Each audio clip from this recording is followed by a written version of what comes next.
बोल news headquarter. अस्सलामुअलैकुम। बोल न्यूज़ हेडक्वार्टर्स में खुशामदीद। मैं हूँ सहर फातिमा। मैं हूँ अफशीन कुरैशी और मैं हूँ ज़ैनब रॉय। हेडलाइंस आपने जानी, न्यूज़ बुलेटिन में आगे देखिए। वज़ीर आज़म का दो टोक मौक़िफ़।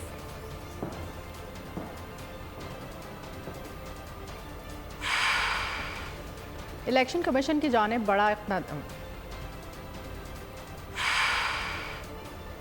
कराची की कितनी नशिस्तें बढ़ी।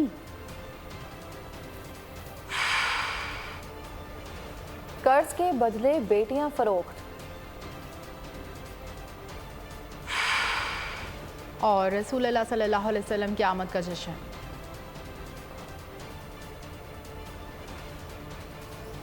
बुलेटिन का आगाज करेंगे कराची से। आपको खबर देंगे जहां सुरजानी टाउन गुलशन नूर के करीब फायरिंग से 3 साला बच्ची जाँ बहक हो गई है। फायरिंग से बच्ची की मां शदीद जख्मी हो गई, जिसे अस्पताल मुंतकिल कर दिया गया है। कमसिन बच्ची की शनाख्त जन्नत के नाम से की गई है। जख्मी खातून की शनाख्त मीरब के नाम से हुई है। आपको ये अफसोसनाक खबर दे रहे हैं कराची से, जिसके इलाके सुरजानी टाउन गुलशन नूर के करीब फायरिंग से 3 साला बच्ची जाँ बहक हो गई है। फायरिंग से बच्ची की मां शदीद जख्मी हुई है, जिसे अस्पताल मुंतकिल कर दिया गया। कमसिन बच्ची की शनाख्त जन्नत के नाम से हुई है। जख्मी खातून की शनाख्त मीरब के नाम से हुई है। कराची से ही खबर है, जहां पर टारगेट किलिंग का वाक़या पेश आया है। अजीज़ाबाद गुलशन शमीम का इलाका है और दोस्तों के हमरा बैठा 25 साला नौजवान कत्ल कर दिया गया। सीसीटीवी फुटेज में देखा जा सकता है मकतूल शमीम अपार्टमेंट के नीचे होटल पर 2 दोस्तों के साथ बैठा हुआ था कि मुसल्लह शख्स ने करीब आकर सर पर गोली मार दी। मकतूल की शनाख्त मलिक अरशद के नाम से हुई है। ज़राए के मुताबिक मकतूल के पास असलहा भी मौजूद था, मगर उसे इस्तेमाल का मौका नहीं मिला। मकतूल रेंट ए कार का काम करता था और मकतूल 5 बहन भाइयों में सबसे बड़ा और घर का कफील था। पुलिस ने खदशा जाहिर करते हुए कहा कि वाक़या टारगेट किलिंग का मालूम होता है। आगे बढ़ेंगे, यहाँ आपको बताएंगे अमेरिका में कैपिटल हिल पर हमला करने वालों को कानून के कटहरे में लाया गया है। इसी तरह पाकिस्तान में भी गैर कानूनी कार्रवाइयों में मुलविस अफराद को गिरफ्तार किया गया है। उनके साथ कोई ज्यादती नहीं हो रही। निगरान वज़ीर आज़म अनवारुल हक काकड़ ने अमरीकी अखबार को इंटरव्यू देते हुए कहा कि पिछले 30 बरस में मगरिब का पाकिस्तान के साथ सुलूक गैर मुनसिफाना रहा। उन्होंने वाज़ेह किया कि पाकिस्तान आलमी ताकतों के दरमियान महाज आराई में फरीक नहीं बनेगा। हमारी तवज्जो अपने कौमी मफादात पर मरकूज है। इलेक्शन कमीशन ने हल्का बंदियों की इब्तदाई फहरिस्त जारी कर दी। कौमी असम्बली की नशिस्तों की तादाद 266 हो गई। पंजाब में कौमी असम्बली की 141 नशिस्तें हैं। सिंध में कौमी असम्बली की नशिस्तों की तादाद 51 है, जबकि खैबर पख्तूनख्वा से कौमी असम्बली के 45 अरकान मुंतखब होंगे। बलोचिस्तान में कौमी असम्बली की नशिस्तें 16 हैं। इस्लामाबाद में कौमी असम्बली की 3 नशिस्तें हैं। पंजाब असम्बली में जनरल नशिस्तों की तादाद 297 और सिंध असम्बली में 130 होगी। खैबर पख्तूनख्वा असम्बली में नशिस्तों की तादाद 115 और बलोचिस्तान में 51 होगी। कराची को सिंध असम्बली के 3 और कौमी असम्बली की मजीद 1 नशिस्त मिल गई। ज़िला जनूबी में 1 सवाबी और 1 कौमी असम्बली की नशिस्त बढ़ी है, जबकि मलीर और वस्ती में सूबाई असम्बली की 1 नशिस्त का इजाफा हुआ। नई हल्का बंदियों के तहत कराची में कौमी असम्बली की नशिस्तों की तादाद 22 हो गई। खैरपुर, ठट्ठा और सांगड़ में सूबाई असम्बली की 1 नशिस्त कम हो गई। कहा जा रहा था कि इलेक्शन नहीं होंगे, लेकिन इलेक्शन की तारीख आ चुकी है। 25 से 28 फरवरी को इलेक्शन होंगे। नून लीगी रहनुमा ख्वाजा मोहम्मद आसिफ कहते हैं नवाज शरीफ 21 अक्टूबर को वतन वापस आ जाएंगे। शहबाज शरीफ लंदन कोई पैगाम लेकर नहीं गए थे। अगर ऐसी कोई बात होती तो वो मुल्क से बैठकर भी की जा सकती थी। नहीं होगा, वो साल बाद होगा, 2 साल बाद होगा। अब तकरीबन तारीख जो है आपको इलेक्शन की मिल रही है, या 25 से 28 को इलेक्शन होगा। मियाँ साहब ने 21 अक्टूबर को आना है। हो सकता है फिर ज़रूरत पड़ जाए हमें जाके वहाँ पर मुशावरत करने की। इंशाअल्लाह ताला वो 21 को आ जाएंगे। अभी भी मीडिया जो है वो स्पेकुलेट कर रहा है जी को हो सकता है वो 21 को ना आए, लेकिन मैं समझता हूँ कि ये एक हतमी तारीख है। बाकी जो है मुस्तकबिल जो अल्लाह ताला के हाथ में होता है, लेकिन इरादा जो है वो पक्का और मुसम्मम है कि 21 को, और हम तैयारी भी उस चीज़ की कर रहे हैं। वो बात तो जो है यहाँ में बैठ के कर सकती थी। 2 मिनट लगने में, 3 मिनट। पीपल्स पार्टी ने मुश्किल वक्त में नवाज शरीफ का साथ दिया। बिलावल और जरदारी के एक पेज पर ना होना वाली बात दुरुस्त नहीं। नून लीग के निगरान हुकूमत से बाहर आने तक इनसे शिकवा जारी रहेगा। रहनुमा पीपल्स पार्टी खुर्शीद शाह की बोल के प्रोग्राम ऐसे नहीं चलेगा में गुफ्तगू।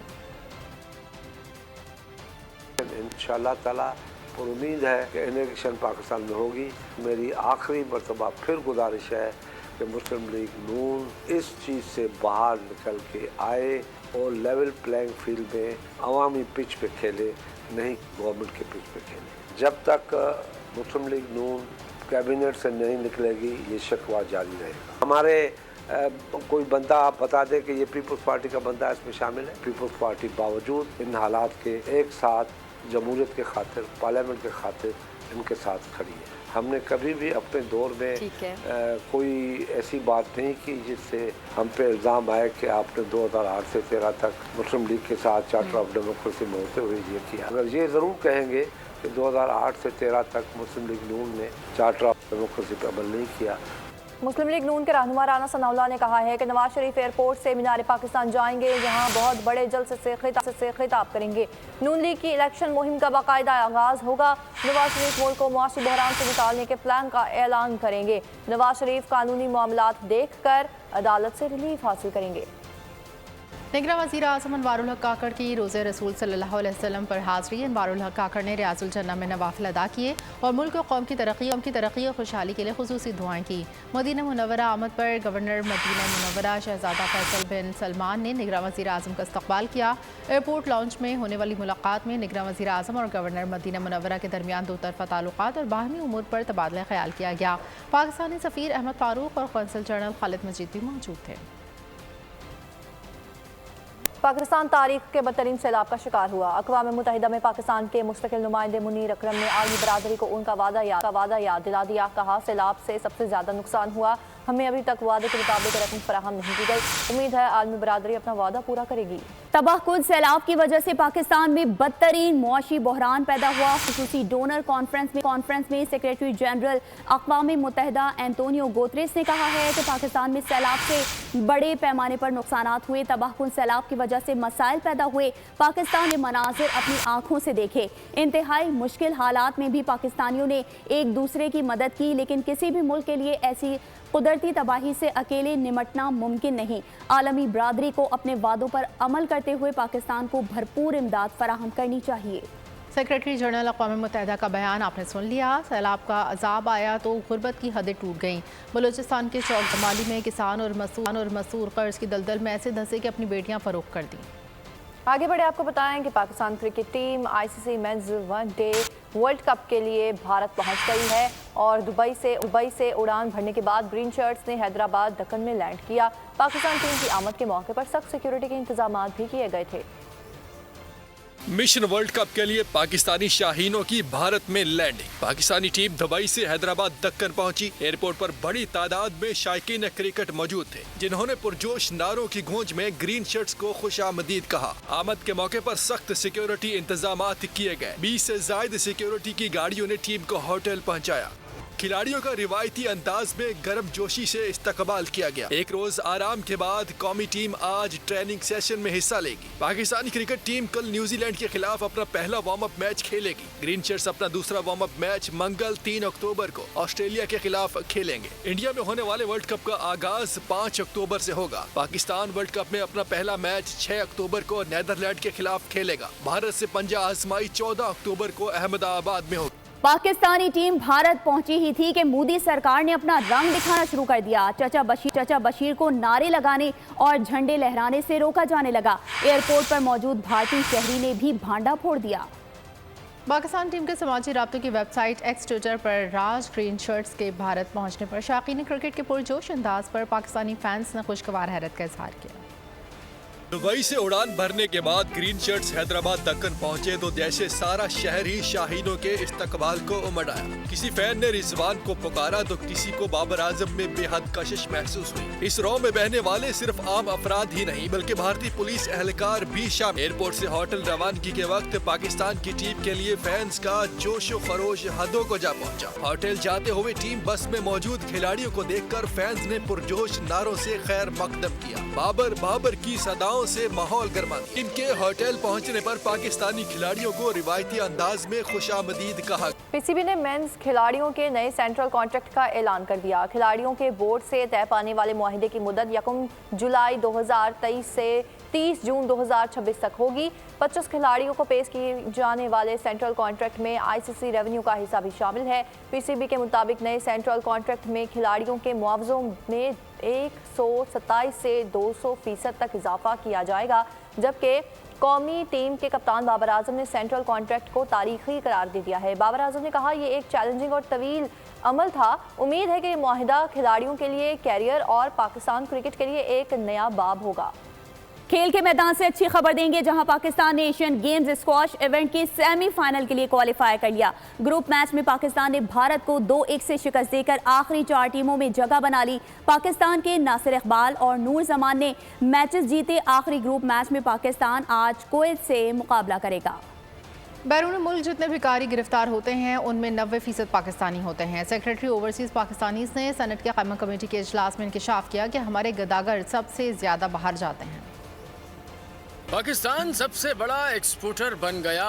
जी हाँ, सामान या सर्विसेज का नहीं, भिखारियों और जेब कतरों का। चेयरमैन मंजूर काकड़ की जेर सदारत सेनेट की कायमा कमेटी बराए समंदर पार पाकिस्तानीज का इजलास हुआ। सेक्रेटरी समंदर पार पाकिस्तानीज ने सेनेट कमेटी को बताया कि हमारे गदागर सबसे ज्यादा बाहर जा रहे हैं। जितने भिखारी गिरफ्तार हुए हैं उनमें से 90% पाकिस्तानी होते हैं। इराकी और सऊदी सफीर हमें कहते हैं इनकी जेलें भर गई हैं। अब ये ह्यूमन ट्रैफिकिंग का मसला है। उन्होंने कहा कि हरम के अंदर से जितने जेब कतरे पकड़े जाते हैं उनमें सबसे ज्यादा पाकिस्तानी होते हैं। ये जियारत पर भीख मांगने जाते हैं। भिखारी ज्यादातर उम्रा वीजा पर जाते हैं।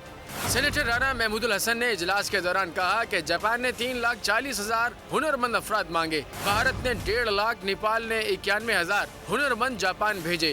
बांग्लादेश और श्रीलंका ने भी हुनरमंद अफराद जापान भेजे, लेकिन पाकिस्तान से सिर्फ 200 अफराद जापान गए। सऊदी अरब को अब सादा लेबर्स नहीं, स्किल्ड लेबर्स चाहिए। आगे बढ़े आपको बताएं, थरपारकर ईमानदारी में अपनी मिसाल आप बन गया। बिजली चोरी सबसे कम 3 अजला के मवाजने में थरपारकर पहले नंबर पर। सेक्रेटरी पावर ने थरपारकर, बदेन और राजनपुर का मुवाजना पेश किया। थरपारकर में तकरीबन 90% लोग बिजली का बिल अदा करते हैं। सेक्रेटरी पावर डिवीजन ने बताया कि थरपारकर को सालाना 1.5 अरब की बिजली सप्लाई हुई है। 1 अरब 3 करोड़ की वसूली हुई है, जबकि सेक्रेटरी का इस हवाले से कहना था कि क्या हम थरपारकर की आवाम से सीखेंगे।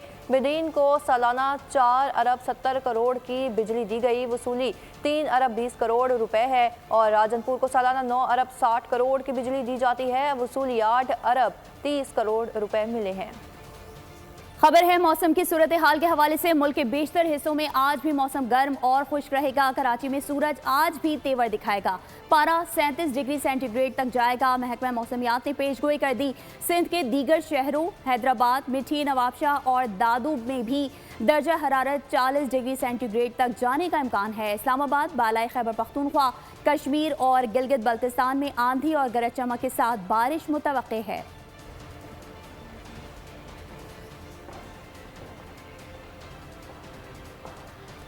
क्रिश्चियन रियल एस्टेट एजेंट के वफ्द का जिन्ना हाउस का दौरा। वफ्द का कहना है कि बाबा कौम के घर की बदतर सूरत हाल देख कर दुख हुआ।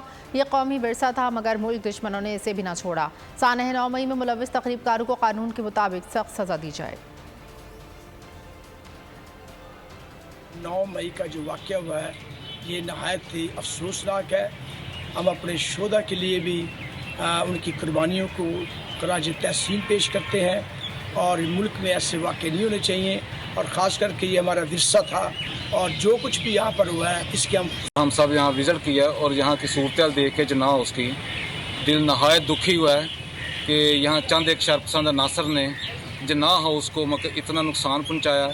और ये हमारे मुल्क के लिए एक बहुत ही नहायत ही शर्मिंदगी की बात है और हम इसके पुरजोर मजम्मत करते हैं। ये वो घर जो हमारे मोहसनों का है, जिसकी मुहाफ़ज़त हमारी हिफाजत करने वाले हमारे फ़ौजी भाई जो सरहदों पे अपना खून देकर सारी रात वहाँ जागते हैं और हम आराम की नींद सोते हैं। और बहैसियत कौम हम इतने शर्मिंदा हैं कि हमने पूरी दुनिया को क्या मैसेज दिया है। वो कौम क्या तरक्की करेगी जो अपने मुहाफ़िज़ों का और अपने मोहसिनों को भूल जाते हैं। ये एहसान जो कायदे आज़म ने हम पूरी कौम पर किया था, हम उसका बदला नहीं दे सकते। ऐ कायदे आज़म, हम वाकई शर्मिंदा हैं। मैं बहैसियत क्रिश्चियन अपने डीलर भाइयों के साथ 9 मई के इस वाक़े की मुकम्मल तौर पर इसे कंडेम करता हूँ। हरदीप सिंह के कत्ल के बाद बड़े पैमाने पर सिखों की तहरीक मुतहरिक हो गई। सिखों का न्यूयॉर्क में UN हेडक्वार्टर के बाहर भारतीय दहशतगर्दी के खिलाफ मुजाहरा। तहरीक के हक़ में मोदी और भारत मुखालिफ नारे लगाए। मुजाहरीन ने मुतालबा किया कि हरदीप सिंह के कातिलों को कड़ी सज़ा दी जाए। खबर देंगे कराची से, जहां पर सिंध रेंजर्स और कस्टम इंटेलिजेंस का यूसुफ को टर्मिनल पर मुश्तरका छापा। भारी तादाद में स्मगल शुदा टायर, छालियाँ, टॉफियाँ और सिगरेट समेत कपड़ा और दीगर अशिया बरामद कर ली गई है, जबकि स्मगल शुदा सामान की तलाश भी जारी है।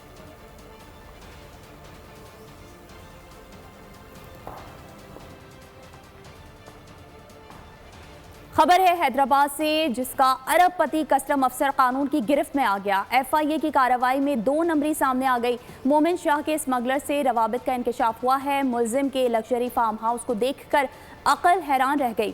फार्म हाउस में नायाब जानवरों की भरमार, शूटिंग रेंज समेत तरह तरह की सहूलियात फार्म हाउस में मौजूद थी, जबकि FIA ज़राए के मुताबिक नायाब और कीमती जंगली हयात की मालियत 1.25 करोड़ रुपए से ज़ायद है। मुलजिम ने दौरान तफ्तीश चंद कस्टम अफसरान और स्मगलर्स के नाम उगल दिए। इंकशाफ किया कि वो स्मगलर से मिलने वाली रकूम कस्टम अफसरान तक पहुँचाता था।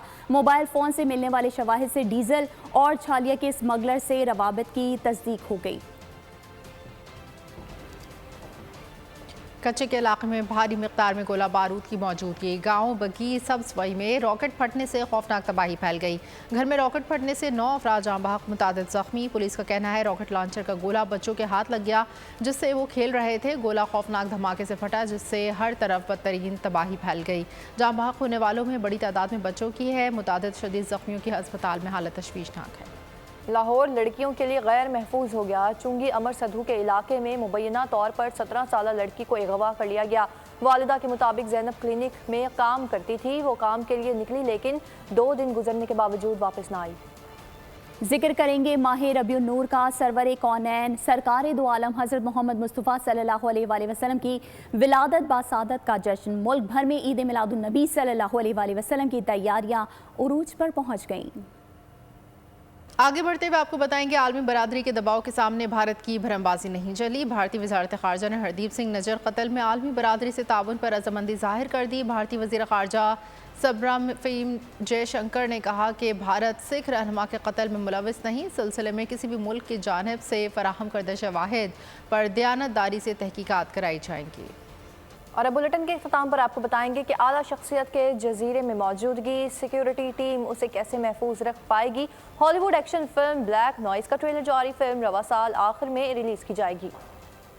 और इसके साथ ही बोल न्यूज़ हेडक्वार्टर से फिलहाल इतना ही। मज़ीद खबरों और अपडेट्स के लिए आप विजिट कर सकते हैं हमारी वेबसाइट bolnews.com और देखते रहिए बोल न्यूज़।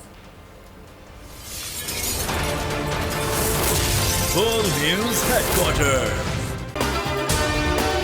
अगर आपको ये वीडियो पसंद आई है तो हमारे चैनल को सब्सक्राइब कीजिए और बेल आइकन पर क्लिक कीजिए। सब्सक्राइब करें और बेल दबाएं ताकि कोई खबर रह न जाए।